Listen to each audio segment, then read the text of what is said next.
Welcome friends, आप सभी का फिर से एक बार स्वागत है हमारे चैनल पे। और हम हाजिर हैं फिल्म टॉक बिल्कुल फ्रेश नए एपिसोड के साथ, जहां पर आपको देते हैं साउथ और हिंदी फिल्मों से जुड़ी हर एक लेटेस्ट अपडेट। तो दोस्तों, बिल्कुल वक्त ज़ाया ना करते हुए स्टार्ट करते हैं फिल्मी टॉक के एपिसोड नंबर 350 को। तो एपिसोड की शुरुआत करते हैं सबसे पहले यहाँ पर रजनी कमल की फिल्म से। जी हाँ, ये वही फिल्म है जिसके लिए एक समय पर जो है लोकेश कनगराज को जो है कंसिडर किया जा रहा था, जिसके बारे में लोकेश कनगराज ने रिसेंटली एक प्रेस के दौरान भी जो बताया कि उन्होंने पहले उस पर काम किया, 1 महीने 1.5 महीने तक उस स्क्रिप्ट पर काम किया था। बाद में उन्होंने उस फिल्म को छोड़ दिया था क्योंकि वो उस फिल्म के हिसाब से जो है स्क्रिप्ट डेवलप नहीं कर सकते थे, तो उन्होंने जो है उस फिल्म को छोड़ दिया था। जिसके बाद बहुत समय तक कोई खबर आई नहीं कि अब इस फिल्म को कौन डायरेक्ट करेगा, क्या होगा क्या नहीं। इसी बीच में थलाइवर 173 की अनाउंसमेंट हो जाती है और अब जो है फाइनली यहां पर इस चीज को भी जो है लगभग कंफर्म कर लिया गया है कि थलाइवर 174 जो है रजनी कमल वाली फिल्म होने वाली है। यानी कि पूरे 19 साल बाद रजनीकांत और कमल हसन जो है आपको एक साथ एक फिल्म में नजर आने वाले हैं और इस फिल्म को डायरेक्ट करेंगे नेल्सन दिलीप कुमार। जी हां, जेलर 2 के बाद रजनीकांत जी फिर से एक बार जो है नेल्सन के साथ काम करने जा रहे हैं और कल के दिन इस फिल्म का जो है एक प्रोमो भी जो है शूट कर लिया गया है। बताया जा रहा है कि इस प्रोमो को स्पेसिफिकली यहां पर ओटीटी कंपनीज को ध्यान में रखते हुए शूट किया गया है, ताकि मतलब रिलीज से पहले ही जो है ओटीटी कंपनियों को कंटेंट दिखाया जाए और उस हिसाब से जो है रिलीज से पहले ही जो है एक डील मिले, कुछ फंड्स मिले, ताकि इस बड़े प्रोजेक्ट को जो है बहुत ही स्मूथली आगे बढ़ाया जा सके। अब इस फिल्म से रिलेटेड एक और जो खबर निकल के आ रही है वो ये है कि यहां बताया जा रहा है कि इस फिल्म के लिए अभी फिलहाल तो जो है 2 सेट्स लगाए गए हैं। एक सेट एक होटल का सेट है और दूसरा जो सेट है वो एक मैकेनिक का जो शेड होता है उसका सेट है।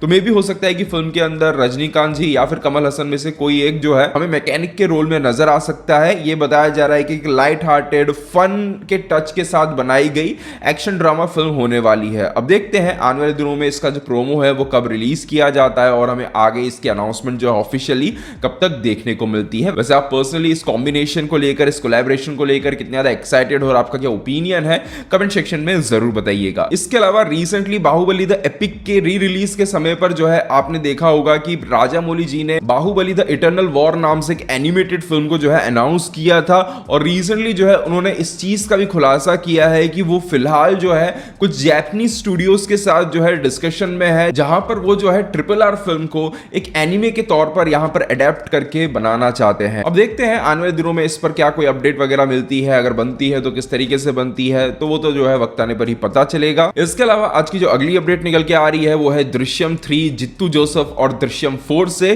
तो रिसेंटली दिए गए इंटरव्यू के दौरान यहां पर जित्तू जोसेफ जी ने इस चीज का खुलासा किया है। जब उनसे पूछा गया दृश्यम 4 के बारे में कि क्या दृश्यम 3 के बाद दृश्यम 4 बनेगी, तो उन्होंने इस चीज का जवाब देते हुए ये कहा कि आज की डेट में मैं अपने सपनों में भी जो है दृश्यम 4 बनाने के बारे में नहीं सोच रहा हूं। उन्होंने कहा कि पब्लिक भी आज की डेट में यही चाहती है कि ये जो कहानी है, ये जो सीरीज है, जो सिलसिला है दृश्यम का, वो खत्म हो जाए और मैंने अपनी तरफ से पूरी कोशिश की है कि दृश्यम 3 के अंदर चीजों को पूरी तरीके से कंक्लूजन पे पहुंचा दिया जाए और इसके बाद इसको जो है आगे ना बढ़ाया जाए। साथ ही साथ उन्होंने एक और चीज बोली है जो कि ध्यान में रखने वाली है। उन्होंने ये कहा कि आप दृश्यम 3 के अंदर दृश्यम 2 जैसी कोई इंटेलिजेंट राइटिंग जो है एक्सपेक्ट मत करिएगा। मतलब वो ये कह रहे हैं कि दृश्यम 2 के अंदर जिस तरीके का ट्विस्ट था, जिस तरीके से चीजों को स्टेज किया गया था, जो एक शॉकिंग ट्विस्ट आता है, माइंड ब्लोइंग ट्विस्ट आता है, तो कहीं ना कहीं वो ये बोल रहे हैं कि ऐसा कुछ जो है आप एक्सपेक्ट मत करिएगा। हालांकि जित्तू जोसेफ के भी रिसेंटली जितनी 2 फिल्में रिलीज हुई हैं उनको बहुत ही मतलब बिलो एवरेज रिस्पॉन्स ही मिला हुआ है, जिस कारण से दृश्यम 3 को लेकर भी काफी लोगों के मन में डाउट बना हुआ है। अब यहां पर ये चीज डायरेक्टर साहब क्यों कर रहे हैं, हाइप को बैलेंस करने के लिए कर रहे हैं या फिर सही में उन्होंने ऐसा ही कुछ बनाया है, ये अभी कह पाना बहुत ही मुश्किल है। बट बहुत ज्यादा चांसेस है कि वो इन सभी चीजों को काफी कुछ जो है हाइप को बैलेंस करने के लिए, कम करने के लिए जो है शायद कर रहे हो। आपका क्या पर्सनल ओपिनियन है? अगर आपने रिसेंटली जित्तू जोसेफ की दोनों फिल्में देखी हैं तो आपका क्या ओपिनियन है कि क्या वो उस तरीके का मतलब कुछ डिलीवर करने वाले हैं या फिर मतलब एक सिंपल सी ड्रामा फिल्म डिलीवर करेंगे? आपका क्या ओपिनियन है कमेंट सेक्शन में जरूर बताइएगा। इसके अलावा अगर आपने हमारा रिसेंटली वन टेक पर अपलोड किया गया अपडेट वीडियो अगर देखा होगा तो उसके अंदर मैंने आपको बताया था कि डायरेक्टर अनिल रविपुड़ी जिन्होंने रिसेंटली जो है मनशंकर वर प्रसाद गारू फिल्म दी थी संक्रांति के मौके पर और वो संक्रांति विनर भी साबित हुई थी। पिछले साल संक्रांति की वस्तुनाम आई थी, वो भी संक्रांति विनर साबित हुई थी। तो वो जो है अपनी अगली फिल्म यहां पर वेंकटेश जी के साथ बनाने वाले हैं, ये ऑलमोस्ट कंफर्म हो चुका है। और उस फिल्म के अंदर वेंकटेश के साथ साथ यहाँ पर हमें फहाद फासिल भी जो है नजर आ सकते हैं। यहाँ पर एक और रोल है फिल्म के अंदर जिसके लिए फहाद फासिल को मेकर्स कंसिडर कर रहे हैं, उन्हें अप्रोच किया गया है। और इससे जुड़ी अगली खबर ये निकल के आ रही है कि फहाद फासिल ने इस फिल्म के लिए 15 करोड़ की जो है यहाँ पर डिमांड की है और बताया जा रहा है कि मेकर्स ये रकम देने के लिए तैयार भी हो चुके हैं। हालांकि ये कॉम्बिनेशन बहुत ही ज्यादा मतलब इंटरेस्टिंग होने वाला है। मतलब अनिल रविपुरी की फिल्म के अंदर फहाद फासिल नजर आएंगे, ये सोच पाना भी बहुत ही मुश्किल काम था, बट अगर ये चीज हो जाती है तो कॉम्बिनेशन बहुत ही रेयर होगा और बहुत ही इंटरेस्टिंग होने वाला है। आपका क्या पर्सनल ओपिनियन है कमेंट सेक्शन में जरूर बताइएगा। इसके अलावा आज की जो अगली अपडेट निकल के आ रही है वो है दलपति विजय की अगली और शायद आखिरी फिल्म यानी कि जननायकन से। तो इस फिल्म के केस में आप सभी को मैंने बताया था कि मेकर्स ने जो है काफी कुछ डिसाइड कर लिया है कि वो अब इस केस को विड्रॉ करेंगे और सेंसर बोर्ड ने जैसा कहा है उसी मुताबिक जो है अपनी फिल्म के अंदर कट्स और म्यूट्स को जो है यहां पर देने वाले हैं। बताया जा रहा है कि उन्होंने जो है एक नया कट रेडी कर लिया है और मेकर्स यहां पर जो है 20 फरवरी को इस फिल्म को रिलीज करने की जो है तैयारी या फिर कहे प्लानिंग यहां पर कर रहे हैं। बट अभी भी बहुत कुछ डिपेंड करता है कि सेंसर बोर्ड कब तक इस फिल्म को ग्रीन सिग्नल देता है। एक बार ग्रीन सिग्नल मिल जाए उसके बाद जो है मेकर्स यहां पर फरवरी में रिलीज करेंगे। अगर वो ग्रीन सिग्नल 20 फरवरी तक नहीं मिलता है तब तो हम कह सकते हैं कि फिर इस फिल्म का जो है इलेक्शन से पहले रिलीज होना नामुमकिन हो जाएगा। इसके अलावा रिसेंटली अगर आपने देखा होगा तो काफी सारी मीडिया हाउसेस के अंदर ये खबर सर्कुलेट की गई थी कि यहां पर टॉक्सिक फिल्म की जो आंध्र प्रदेश और तेलंगाना के थिएट्रिकल राइट्स हैं वो तकरीबन 120 करोड़ में यहां पर जो है बेचे गए हैं। इस खबर को यहां पर ऑफिशियली अनाउंस तो नहीं किया गया था बट पता चल जाता है जब मीडिया हाउसेस एक समय पर एक ही साथ पर एक ही आर्टिकल्स देती है तो इतना तो क्लियर हो जाता है कि कहीं ना कहीं से ऑफिशियली इस चीज को जो है किया जा रहा है। और इन आर्टिकल्स के आने के बाद से ही जो है तेलुगु ट्रेड के अंदर ये दावा किया जा रहा है कि 120 करोड़ की डील जो है